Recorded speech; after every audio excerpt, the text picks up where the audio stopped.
សម្រាប់សួរពុកម៉ែបងប្អូនបាទថ្ងៃនេះសូមបង្ហាញពុកម៉ែបងប្អូននៅកន្លែងទេសភាពនៅដងស្ទឹងមួយនេះនៅខាងកំពង់ទុកស្រុកសំឡូតខេត្តបាត់ដំបងនៅកន្លែងនេះមកដាស្អាតអាចលេងជាលក្ខណៈគ្រួសារបាននេះថ្មធំណាស់នេះមកឲ្យទឹកហូរតិចស្រួលលេងទឹកស្អាតមែនទែនទឹកបាទសម្រស់ទឹកហើយទឹករាក់ក្មេងៗក៏អាចលេងបានលក្ខណៈស្ងាត់ណាក្រុមគ្រួសារស្ងាត់ដាក់ប្រយាញ៉ាំអង្គុយជែកគ្នាលេងពិសាគ្នានិយាយរឿងក្នុងចិត្តអូហើយមានបកងមានបគីអាកពឹសស្ទឹងអាកពឹសទៀងធំដែរច្រើនទូស្រីខាងក្រោយថ្ងៃនេះមកផ្ទះម៉ែក្មេកឪក្មេកទៅក៏ឆ្លៀតចុះមកលេងហើយថ្មស្អាតមែនទេហើយមួយឡើងមកដែរពីក្រោមថ្មពីលើទឹកហូរលើថ្មនេះនៅស្រុកឡូតសម្បូរតំបន់ទេសចរណ៍ស្អាតមែនតើតែចូលមករឿងជ្រៅដែរតាមប្រទាយទាហានប្រទាយ52ពី52អី524នេះមានតាមកណ្ដាលចុះប្រទាយ524នេះនៅក្រៅផ្ទះនៅក្រៅផ្ទះក្មេងតូចខ្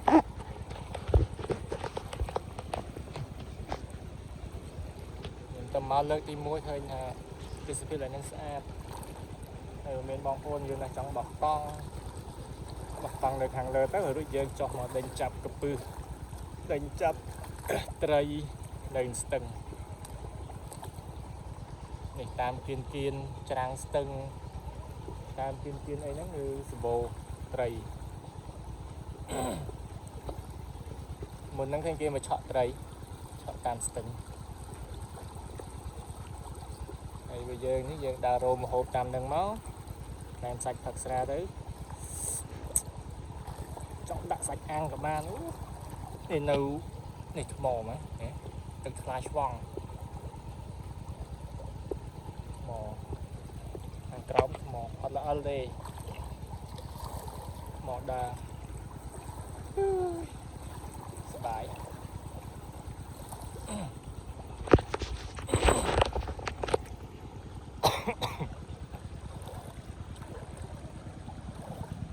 ណាតនេមកល្ងាចបាទមកលេងកំសាន្តនៅកន្លែងនេះម្ដងទៅមិត្តភក្តិគ្នាយើងបងប្អូនណាចង់លេងចង់កំសាន្តអីតម្លាក់ទីតាំងមកតាក់ទងតាម YouTube ខ្ញុំមកខ្ញុំណែនាំឲ្យស្គាល់បន្ថែមទៀតសំលេងម៉ាស៊ីនគេបូមទឹកដាក់ដំណាំតារ៉េននៅចិត្តហ្នឹងមានចកាតារ៉េនទៅ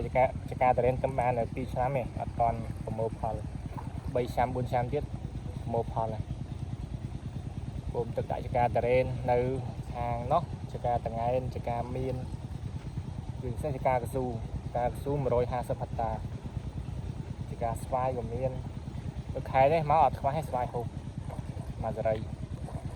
ហើយផ្ទះគេនៅខាងលើនេះគេដាំដំណាំធំហងដាំបន្លែហងដំណាំធំនេះមានតារ៉េនមានកស៊ូមានអីចឹងហើយអាដំណាំប្រមូលលុយពីខែមានបន្លែមានត្រប់មានម្ទេសមានបន្លែផ្សេងសម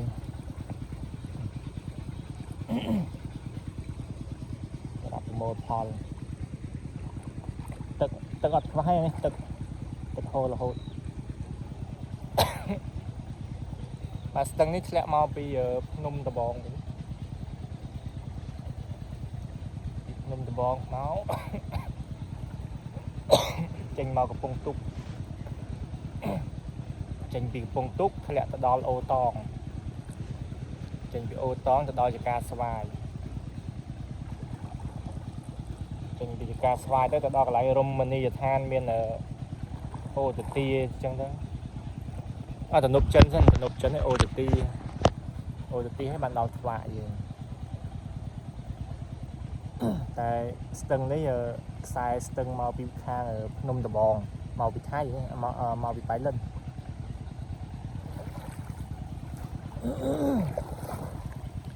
bạn chắc nên non phục mai bông bồn để score chân tròn lên trong mà lên trong màu cầm sàn đấy ai sớp xua tam po miền trong bạt bàn bạn họ quân cho đẹp liền